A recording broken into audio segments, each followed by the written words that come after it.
Pizza इस देश में 30 मिनट में घर पे आता है, 30 मिनट में नहीं आया तो पैसे वापस कर देते हैं। आप पुलिस वालों को बुला के देखिए।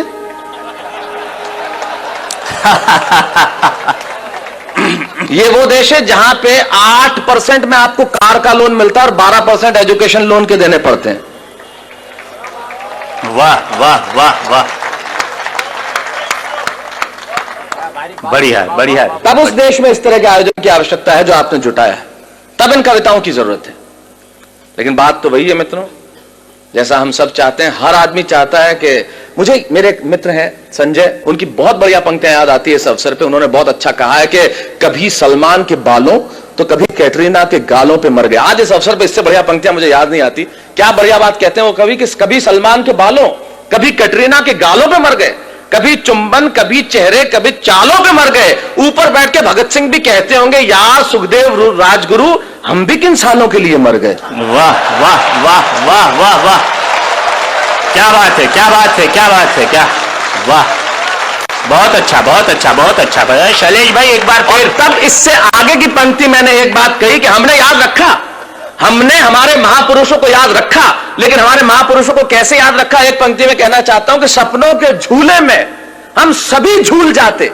ये तो अच्छा है कि नोट पे छप गए, वरना महात्मा गांधी को भी भूल जाते। वाह वाह वाह वाह वाह, बढ़िया, बहुत अच्छा बहुत अच्छा, वाह वाह। ये स्थिति हमारी हो गई। लेकिन हमारे यहां तो राष्ट्रीय खेल है, आओ निंदा निंदा खेलें। वाह वाह, हम कुछ इसके सिवा करें जानते ही नहीं है। हमारा जीवन तो इसके सिवा कुछ है ही नहीं। जब तक मैं, संजय पटेल और राजीव शर्मा बैठे तब तक हम 3 दुनिया के श्रेष्ठ व्यक्ति हैं। जैसे राजीव निकल जाते हैं हम 2 ही रह जाते हैं। संजय जी के जाते तो मैं अकेला हूं ही। दुनिया में तो मैं तो श्रेष्ठतम हूं। हमारे पास कुछ नहीं था लेकिन बहुत कुछ था। आज हमारे पास बहुत कुछ है लेकिन क्या नहीं है। सिर्फ एक पंक्ति कहना चाहता हूं कि 21वीं सदी का बस इतना सा प्रभाव है। अपने अपने 20 साल पहले लौट जाइए और याद कीजिए कि 21वीं सदी का बस इतना सा प्रभाव है। पहले अभावों में खुशियां थी, अब खुशियों का अभाव है। वाह वाह वाह वाह वाह वाह वाह। सब कुछ मिल गया जीवन में, लेकिन हमने क्या क्या खो दिया। आप अपने बच्चों को देखिए, और एक बहुत बारीक बात कह रहा हूं, उन बच्चों को देखिए जो कंप्यूटर के साथ बहुत खुश हैं, जो कैलकुलेटर के साथ बहुत खुश हैं, बहुत कंफर्टेबल हैं। वो बच्चे जो वीडियो गेम्स के साथ, वो मशीनों के साथ बहुत कंफर्टेबल हैं, लेकिन आदमियों के साथ अनकंफर्टेबल हैं, रिश्तों के साथ अनकंफर्टेबल हैं। वो बच्चे, आप उन्हें कहिए पार्टी में चल, नहीं चलेंगे, शादी में चल, नहीं। और अपना जमाना याद कीजिए आप, जब एक साइकिल चलाने का जो सुख मिलता था, आज आप होंडा सिटी चला लें, मर्सिडीज चला लें, वो सुख नहीं मिलता। हमने हमारे सुख कहीं खो दिए। तब 4 पंक्तियां कहना चाहता हूं मित्रों। देश का वो वर्ग जिनके पास सुबह रोटी होती है तो ये पता नहीं होता कि शाम को इस घर में चूल्हा जलेगा या नहीं जलेगा, लेकिन उन लोगों के चेहरों पे जिंदगी नाम का उत्सव हमेशा खेलता रहता है। हम लोग सबसे ज्यादा टैक्स देने वाले लोग हो गए, लेकिन हमारे चेहरों से आनंद चला गया, जीवन से उमंग गायब हो गई, उत्साह चला गया। तो यहां खड़े होकर उनके नाम जिंदगी करता हूं।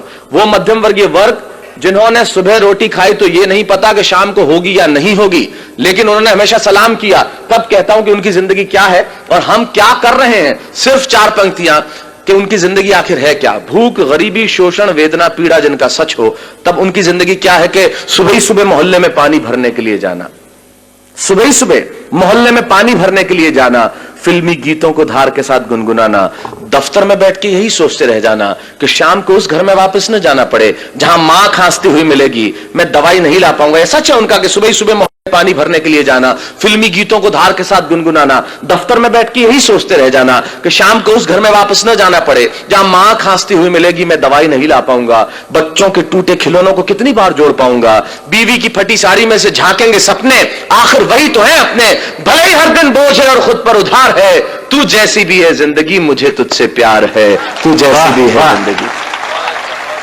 मुझे तुझसे प्यार। वाह वाह। अमेरिकन परिवार में एक लड़का घर में आया और अपने पिता से कहने लगा, come on dad what a bad day.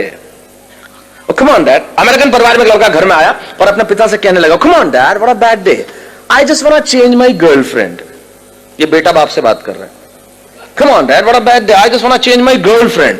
अब मैंने तुरंत ये शब्द सुना और मेरे कान खड़े हुए। मैंने कहा, सुनो, काम की बात चल रही है। मैं रेगिस्तान का निवासी, वैसे ही सूखाग्रस्त इलाका, तो ऐसे शब्द सुनने में बड़ा अच्छा लगता है। Come on, Dad, what a bad day. I just want to change my girlfriend. पिता बोले okay okay, don't get tense, just think she was a nonsense and change it. और मैंने कहा गजब का बात है, कितना सपोर्टिव फादर अपने बेटे को खुद कह रहा है कि सारी चिंताएं हटा, और दूसरी लड़की। तो मैंने कहा खुदा मुझको भी अमेरिका भेज देता तो तेरा क्या जाता, खुलेआम मजे से लड़कियां घुमाते, मजे से इधर उधर घुमाते, वरना हिंदुस्तान में हमारे पिताजी, उन्हें तो भगवान बचाए साहब, मुझे भी अमेरिका भेज देता तो मजे से जिंदगी की रंगीनी उठा। अच्छा, दूसरे अमेरिकन परिवार का और तो और भी दमदार एक लड़की आई और अपने मां से कहने लगी, come on mom, I just want to I just want to live with that guy whom I living with for 2 years। मैंने तुरंत अनुवाद किया, मैंने कहा ये कह रही है कि उस लड़के के साथ नहीं रहूंगी जिसके साथ 2 साल से रह रही थी अकेली, वो भी बिना शादी के, 6 फुट का छोरा, नहीं कोई सहेली। अपने यहां तो पिक्चर में ऐसे डायलॉग आ जाए तो लाइट चली जाती है। और ये देश कितना एडवांस है, हम इनसे कितना पीछे है, कितना नीचे। मुझे भी अमेरिका आ जाना चाहिए और जिंदगी के मजे उठाना चाहिए। अब यहां से वो बात शुरू करता हूं जिसके लिए कविता लिखी, मुझे भी अमेरिका आ जाना चाहिए और जिंदगी के मजे उठाना चाहिए। ये बात मैंने वहां रहने वाले एक बुजुर्ग जोड़े को बताई, तो उन्होंने बहुत धीरे से मेरा कंधा थपथपाया। ये बात कि मुझे भी अमेरिका आ जाना चाहिए और जिंदगी के मजे उठाना चाहिए, ये बात मैंने वहां एक रहने वाले बुजुर्ग जोड़े को सुनाया, तो उन्होंने बहुत धीरे से मेरा कंधा थपथपाया और कहने लगे, बेटा ये बातें, ये रोशनी, ये चमक, ये दमक लगती बहुत सच्ची हैं और लगती भी खूब अच्छी हैं। अरे तुम्हें क्या मालूम, ऊपर से हंसते हम भीतर कितना पिसते हैं, इन आंखों से आंसू रिश्ते हैं। अरे तुम्हारे मुल्क में और कुछ नहीं होगा पर वहां सच्चे रिश्ते हैं। वाह वाह वाह वाह, बहुत अच्छा बहुत अच्छा। तुम्हारे मुल्क में वहां कुछ नहीं होगा पर ये रिश्ते हमारे मुल्क में ही हो सकते हैं मित्रों, ये रिश्ते हमारे मुल्क में ही हो सकते हैं। ये जो सम्मान की परंपरा बची है वो इसी देश में बाकी रह गई है। तब कहता हूं कि तुम्हारे मुल्क में और कुछ नहीं होगा पर वहां सच्चे रिश्ते हैं। अरे वहां बेटा शाम तक घर नहीं लौटे तो पिता को खाना नहीं भाता। और अगली पंक्ति में बात कितनी छोटी लेकिन तर्क कितना बड़ा कि वहां बेटा शाम तक घर नहीं लौटे तो पिता को खाना नहीं भाता। और इतनी तमीज तो है कि छोटा छिप जाएगा लेकिन बड़े के सामने सिगरेट नहीं पी पाता। इतनी तमीज तो है कि छोटा छिप जाएगा लेकिन बड़े के सामने सिगरेट नहीं पी पाता। और बहन बहन जब विदा होती है ना तो आंखों में आंसू सच्चे होते हैं और घर घर में पांव छूने वाले छोटे बच्चे होते हैं। मित्रों यकीन मानिए एक बात इन कवियों की उपस्थिति में कहना चाहता हूं, जो चीज हमारे पास है शायद उसके होने का एहसास हमारे पास नहीं है। मैं सिर्फ एहसास कराने के लिए आया हूं कि हमारे पास क्या है जो दुनिया के पास हो नहीं सकता। पूरी दुनिया के ग्लोब पे छोटे बड़े मिला के लगभग 183 देश हैं। छोटे बड़े कर लेंगे जो यूएनओ का सदस्य नहीं है तो 200-203 देश हैं। बैरागीदा अशोक जी जिनकी कविताएं सारी दुनिया में गूंजी है, एक कवि होने के नाते, एक अभिनेता होने के नाते सारी दुनिया में जाता हूं और सारी दुनिया के देखने के बाद इनकी उपस्थिति में एक बात दावे से कहता हूं, पूरी दुनिया के ग्लोब पे होंगे 203 देश साहब, लेकिन सिर्फ एक देश ऐसा है जहां बच्चे मां बाप के पांव छूते हैं, वो देश हिंदुस्तान है, दूसरा कोई देश नहीं है। तब कहना चाहता हूं ये इसी मुल्क में बचा है।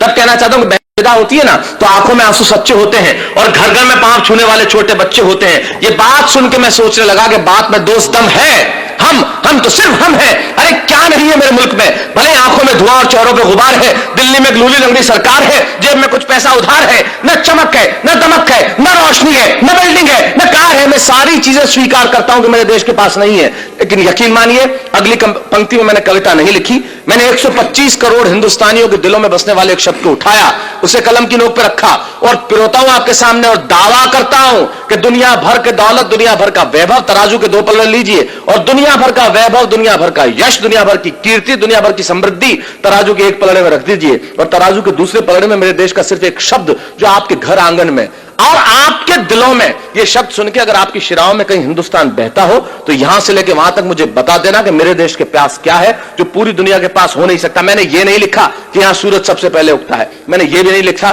कि यहां घास की रोटी खाने वाले महाराणा प्रताप हुए, मैंने ये भी नहीं लिखा कि सिकंदर के सेनापति अपनी बेटी की डोली यहां दे जाते हैं, मैंने ये भी नहीं लिखा कि यहां पन्ना धाय स्वामी भक्ति में बेटा कटवा देती है, मैंने ये नहीं लिखा कि हाड़ी रानी शीश काट के थाली में रख देती है, मैंने ये कुछ नहीं लिखा क्योंकि ये सच हम जानते हैं। मैं तो सिर्फ एक पंक्ति कहता हूं, एक शब्द मात्र कहता हूं कि वो जो हमारे देश में बसता है दुनिया भर में हो नहीं सकता। और रख दीजिए दुनिया भर का वैभव इस शब्द के सामने और फिर बताइए कि मेरे मुल्क के पास क्या है कि बात में दोस्त दम है। हम तो सिर्फ हम हैं। अरे क्या नहीं है मेरे मुल्क में, भले आंखों में धुआं और चेहरों पे गुबार है, दिल्ली में लूली लंगड़ी सरकार है, जेब में कुछ पैसा उधार है, न चमक है न दमक है न रोशनी है न बिल्डिंग है न कार है, पर मेरे देश में संस्कार है। वाह वाह वाह वाह वाह वाह वाह वाह वाह भाई वाह।